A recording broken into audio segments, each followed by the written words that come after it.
I've been setting up Macs for years, and every time I do it, my workflow gets a little better. In this video, I'm going to show you exactly how I set up my Mac as a developer, content creator, and AI-powered engineer. We'll cover system setup, productivity tools, AI applications, and the tools I use to create polished video demos for my applications. If you're a developer, content creator, or both, this video will save you a ton of time. Let's jump in. Today, I'm setting up what I call the Beast, a Mac Studio with the M3 Ultra, 96GB of memory, and 4TB of storage.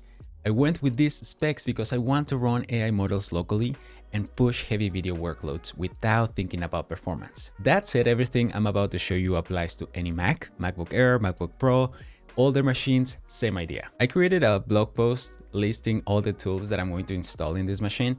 And of course, if I forget something, I'm going to update this blog post. So make sure to check it out. I'm going to leave the link in the description. So the first thing that I want to install is Git. Git should be automatically installed when we install Xcode. So let's go to the App Store and I'm going to install Xcode. So I mostly develop iOS applications, so I'm just going to install iOS 26. And this is actually new. Now Xcode comes with predictive code completion, which is 2GB. Let's go ahead and install it. In the meantime, I want to install another app that it makes me extremely productive. It's called Magnet. This one right here. I bought it like years ago. It's #1 in productivity and it's amazing. Let's open it and let's configure it. We need to authorize everything. All right, and this is very important. I'm getting this saying that Git is required, so let's install it. So when you install Xcode, this will install basically Git for you and the Apple developer tools, which comes with all the things that you need to create apps. All right, so Magnet, what it does is that it allows me to quickly move my windows and organize them super quickly. So for example, if I press Control Option right or left, I can quickly move this without getting all my way or having to click and drag like this. So for example, if I want this to the left, just Control Option left, right, then switch to the other window, move it around, and you can do up, down like this, depending on what you're trying to do. For example, if you press Control Option T, this will use a third of the screen.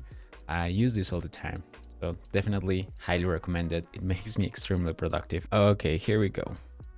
The first time that you install Xcode, especially if you create mobile apps, I always recommend to create a new project, just the Hello World app. All right, so let's run this on an iPhone Air. I'm going to press Command R to run it. There we go, my first application.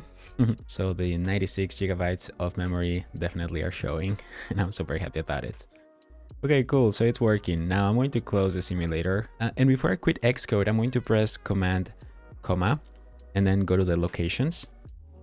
Make sure that the command line tools are selected here. This is very important. So once we have that, let's close it. I'm going to quit everything. And next, I'm going to open my terminal and check if now we have Git. So let's say Git V, check the version, and boom, now we have Git installed in our machine. This is very important. We didn't have to do it just by installing Xcode.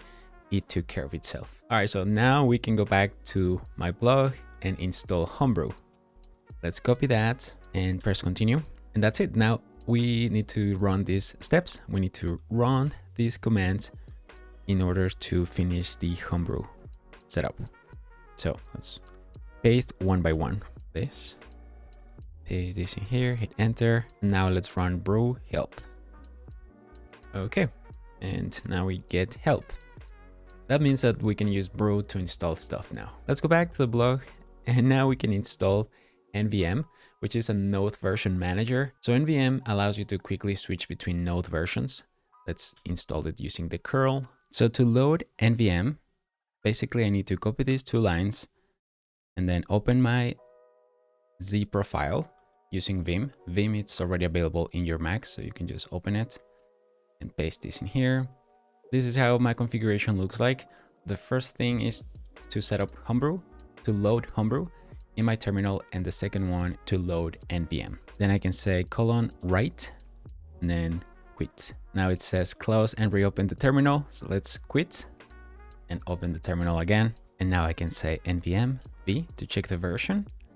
Okay, cool. Okay. And then what I want to do is just install the latest stable version by running this command, right? So let's copy that and paste it in here. It's going to install Node 24. And now I have it, and it's my default Node version. So if I say Node B, I'm using 24. Now let's go to the system preferences. First of all, my keyboard, I want the repeat rate to be super fast and delay until repeat super short. This allows me to basically keep the key down and delete stuff quickly. For the trackpad, I actually want the speed a little higher than medium. Everything else, I'll just leave it as it is. All right, so we get to the fun part. For the terminal, I recommend using Warp. It's very fast, it's modern, and it works with a Mac out of the box. So let's just copy the brew install. Let's open the terminal and let's install it using brew. Awesome. That means that I don't need to use this ugly terminal. Let's now open Warp. Okay, and after login, this is how Warp looks like. So it looks really nice in my opinion. And then you get nice autocomplete. Like let's say that you want to check the Node version. You can see here that we have autocomplete, and then now you press arrow right, hit enter, will tell you everything. You can also say things like, what's my brew version? That way you don't have to write the command. The agent is going to figure that out for you. It's going to generate the command and then we can run it. All right, and then it's gonna tell me the version. This is awesome. Warp, highly recommended. The next application that I cannot live without is Raycast. Raycast, for those who don't know, it's a replacement for the Spotlight search, but it's actually very fast and very extendable, very friendly with developers. You can create extensions and it's just so good. So let's download it and let's install it. Now Raycast is actually going to need some permissions, but look at these guys. I mean,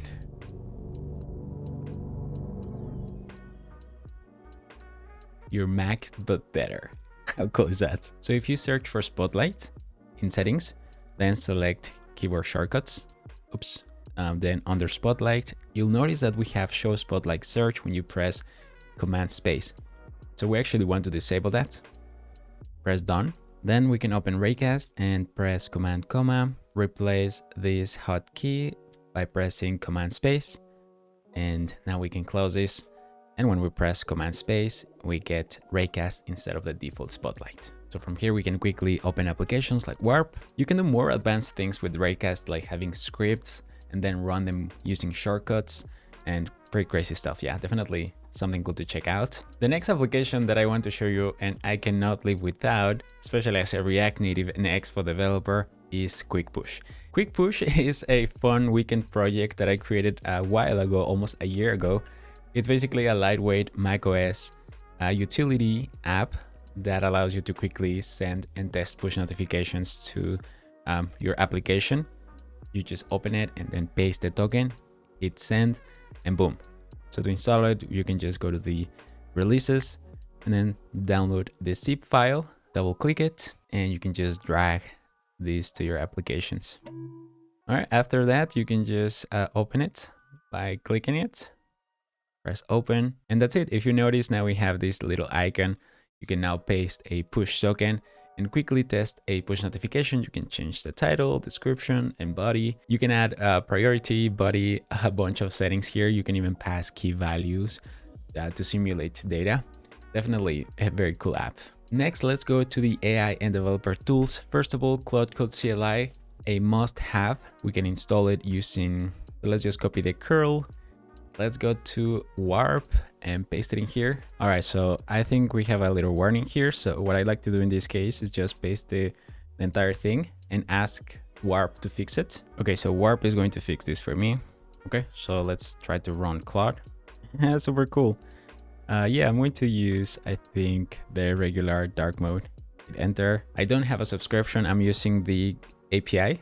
So I'm gonna sign in. There we go. Now we can come back. I'm successfully logged in. By the way, I created a video explaining how to use Claude skills, some of the newest stuff, and I've made actually a couple videos using Claude to make applications, including how to use Warp as well.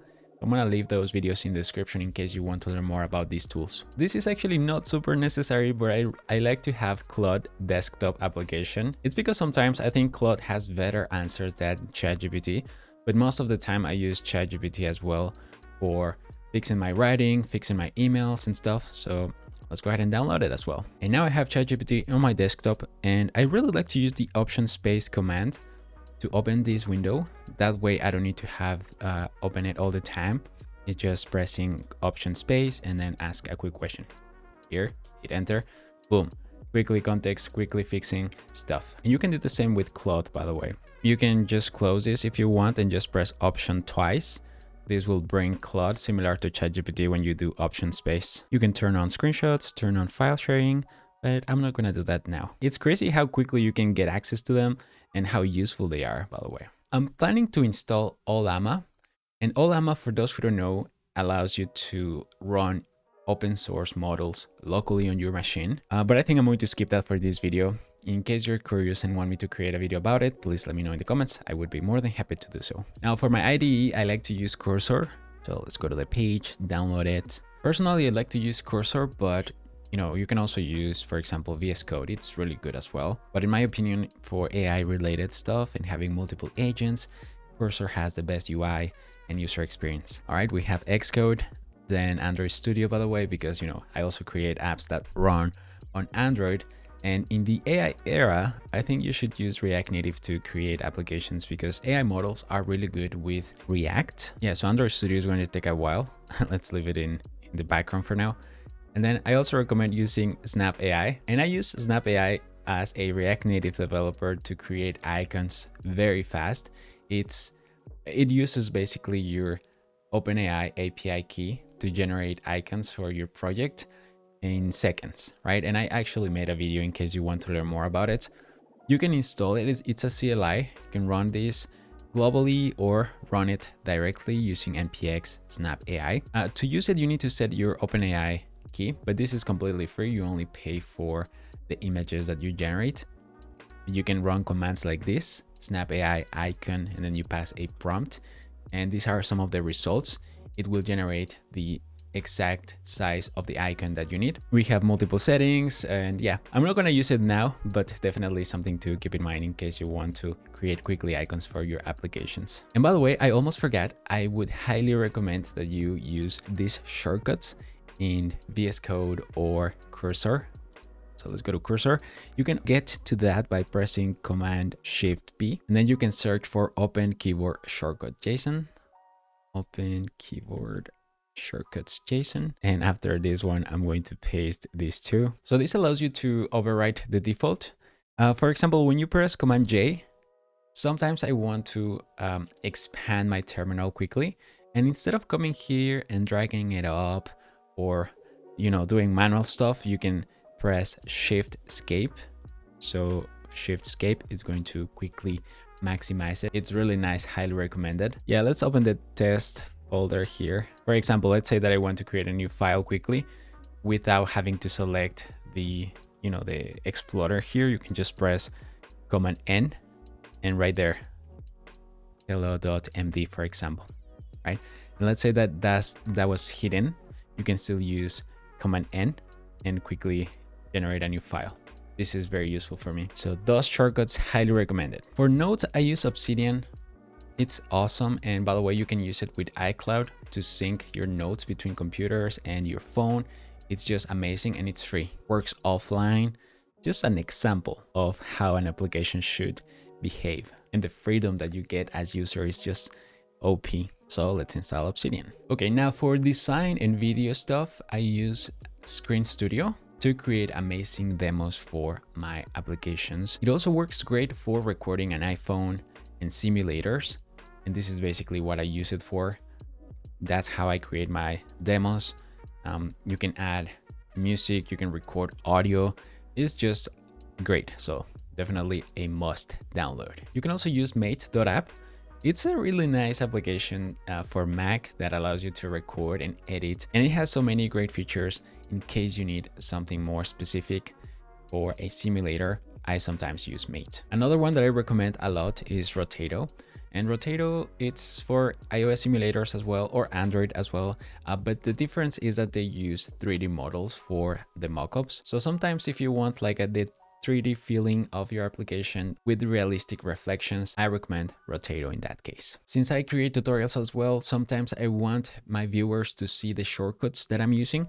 So I use KeyCast for that. It's an open source, free to use Mac application that allows you to view the keys that you are pressing on your desktop. Let's install it using Brew, and that's it. Now we can open KeyCast. Are very useful for viewers and a must-have as a creator. Now for my lights, I use the Amaran Studio. And this is, I'm not gonna dive deep into that, but it's an application that allows me to turn on the lights that I use. For editing videos, I use Final Cut Pro. If you're getting into editing stuff, I highly recommend learning Final Cut Pro. It's, I think $200, but you get lifetime access. There are so many great tutorials on YouTube to learn about it, plugins, and things that you can learn. For design stuff, mockups, presentations, I use Figma. You can download it for Mac, Windows, iOS. Another app that I use a lot is San Francisco Symbols. And San Francisco Symbols, it's basically a library that allows you to search for icons that you can use on iOS, copy them as an SVG, or just reference the name for the code. Now, nowadays with AI, you actually don't need to type a lot of stuff. You can use speech to text AI, and the one that I use is called AquaVoice. It's just amazing, and I would highly recommend that you try it. You get a free month if you use the link that I'm going to put there. Let me show you what kind of stuff you can do with AquaVoice. Just drag it to your applications, and I already have an account, so let me quickly sign in. There we go. So now I can close this and then open Cursor, for example. So if I come here and create a new agent, now I can say something like in the hello.md file. And you notice what happened there. It automatically detected the file that I wanted to reference for the agent.